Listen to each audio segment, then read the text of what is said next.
Amalia, saya sebagai moderator, teman saya Siti Nur Fadila sebagai pemateri, dan Muhammad Bakir sebagai pemateri. Untuk mengefektifkan waktu, mari kita buka acara diskusi ini dengan pembacaan basmalah. Bismillahirrahmanirrahim. Baik, materi pertama akan disampaikan oleh Saudari Siti Nur Fadila. Kepadanya disilahkan.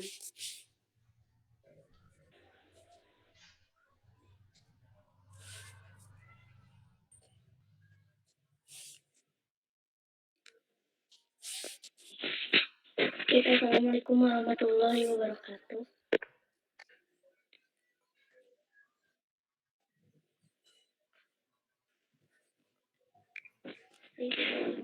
Di sini saya sebagai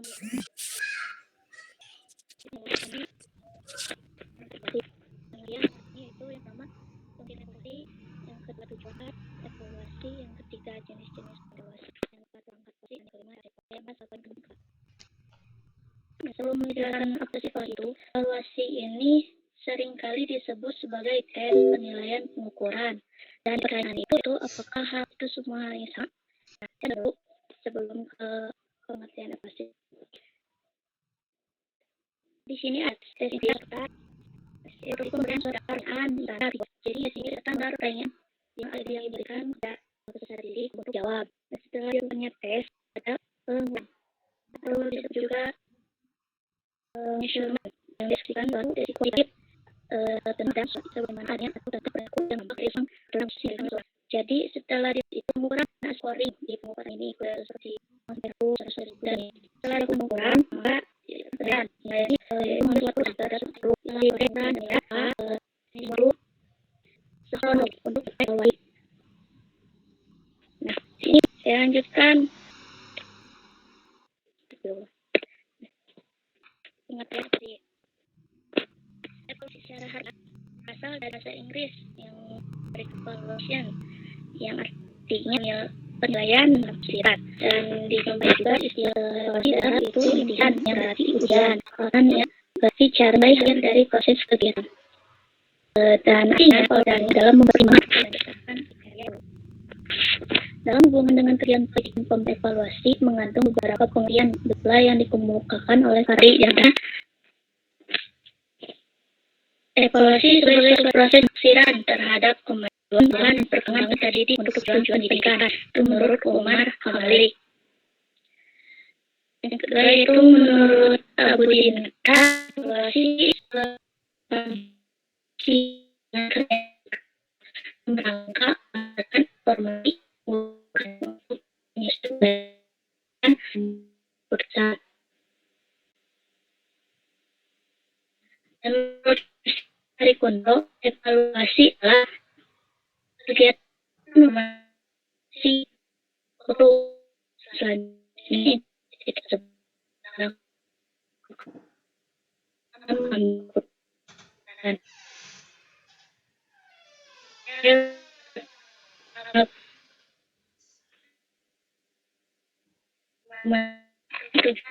dicapai. Membawa evaluasi penilaian pertumbuhan sistem proses belajar mengajar. Dan apa sih evaluasi dalam pendidikan agama? Jadi artian adalah pengambilan sejumlah keputusan yang berkaitan dengan pendidikan Islam guna melihat sejauh mana keberhasilan pendidikan yang selaras dengan nilai-nilai Islam sebagai tujuan dari pendidikan Islam tersendiri. Jadi evaluasi pendidikan Islam yaitu kegiatan penilaian terhadap tingkah laku peserta didik dari keseluruhan aspek mental, psikologis, dan spiritual religius dalam pendidikan Islam. Dalam hal ini tentunya yang menjadi tolak ukur adalah Al-Quran dan hadis. Dengan pelaksanaan evaluasi ini bukan hanya pendidik, juga keseluruhan aspek atau unsur pendidikan Islam.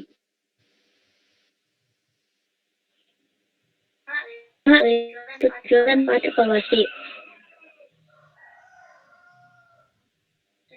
Tujuan utama dilakukan kegiatan evaluasi dalam proses belajar adalah untuk mendapatkan informasi yang akurat mengenai tingkat pencapaian tujuan instruksional oleh siswa sehingga dapat diupayakan tindak lanjutnya dalam bentuk fungsi evaluasi.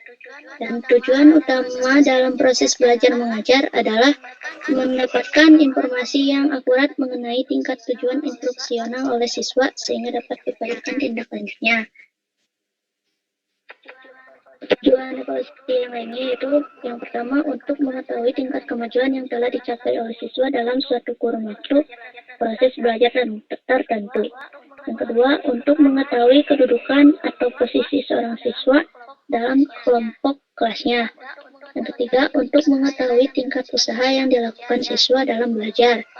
Yang keempat, untuk mengetahui sejauh mana siswa telah mendayagunakan kapasitas kognitifnya atau kemampuan kecerdasan yang dimilikinya untuk keperluan belajar. Yang terakhir, untuk mengetahui tingkat daya guna dan hasil guna metode mengajar yang telah digunakan guru dalam proses belajar mengajar. Dan manfaat atau tujuan diadakannya evaluasi dan yang pertama bagi siswa yaitu dengan diadakannya evaluasi atau penilaian, maka siswa dapat mengetahui apakah hasil pekerjaannya memuaskan atau tidak. Dan manfaat bagi guru yaitu yang pertama, guru akan mengetahui siswa mana yang berhak melanjutkan dan mana yang tunda atau tinggal. Yang kedua yaitu guru akan mengetahui apakah materi yang diajarkan sudah tepat atau belum. Yang ketiga, guru akan mengetahui apakah metode yang digunakan untuk mengajar sudah tepat atau belum. Dan manfaat bagi sekolah yaitu yang pertama, sekolah mengetahui kondisi belajar yang ada di sekolah.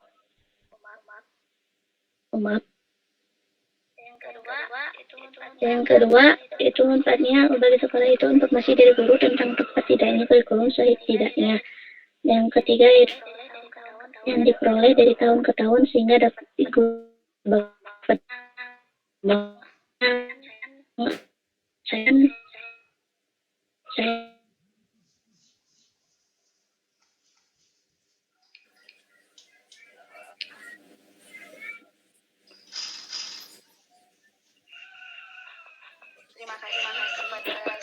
Terima kasih kepada saudari yang telah menyampaikan materinya. Materi selanjutnya akan disampaikan oleh saudara Muhammad Bakir. Kepadanya disilahkan.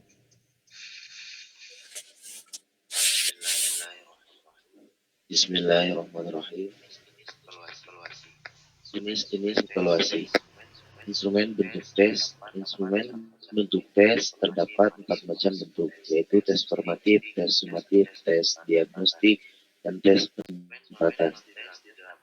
Instrumen non-tes di dalamnya terdapat 1. Instrumen sikap, 2. Instrumen minat, 3. Instrumen konsep diri, 4. Instrumen nilai, dan 5. Instrumen moral.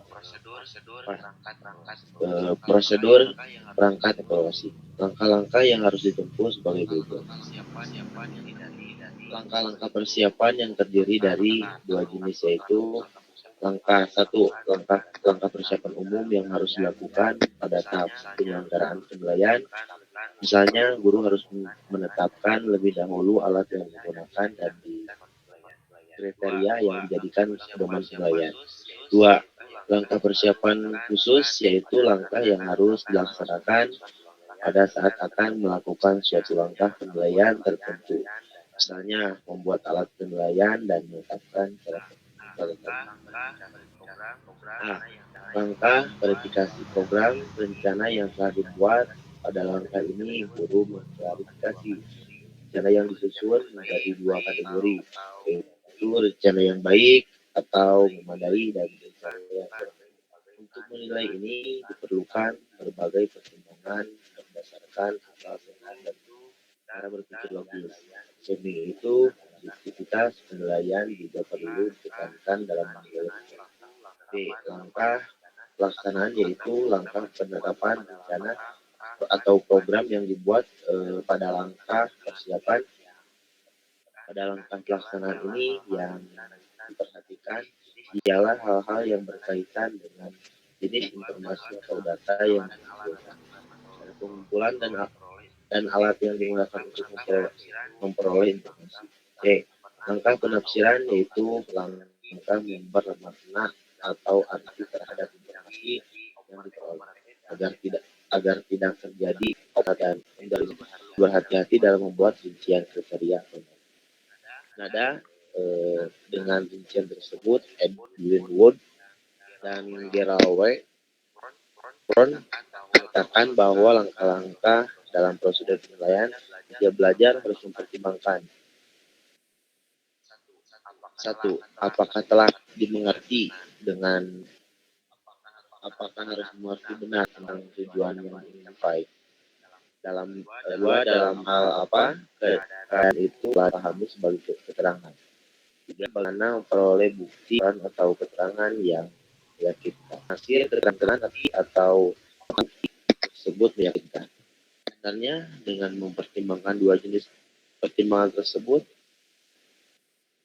atau butir 1 dan 2 sudah cukup lengkap sebagai prosedur penilaian. Oleh karena itu, dalam rangka belajar, perlu dan harus dipertimbangkan terlebih dahulu tujuan melakukan penilaian dan pemahaman dulu terhadap program yang dilakukan. Mungkin itu dari saya. Maka udah Bakir, selanjutnya akan disampaikan oleh saya sendiri tentang cara dan evaluasi. Cara dilakukan dengan baca. Pertama, kuantitatif. Yang kedua, kuantitatif. Evaluasi ini berupa angka penilaian. Nah, evaluasi kuantitatif ini lebih pada dan yang kedua, evaluasi kualitatif. Evaluasi ini lebih pada kalimat. Contohnya uraian, diskusi, tanya jawab, dan tes yang lainnya. Dan adapun teknik evaluasi dapat dilakukan dengan dua jenis. Pertama, teknik tes. Yang kedua, teknik tes buahan. Tes ini dapat secara hidup pun. Kedua, teknik berteknik ini berbentuk tes uraian dan tes objektif. Mungkin materi dari kelompok kami sekian. Jadi semua bila yang kurang paham atau ada yang ingin ditanyakan, silahkan. Di sini kami membuka sesi tanya jawab yang dimana kami hanya menampung pertanyaan. Teman-teman ada yang mau bertanya?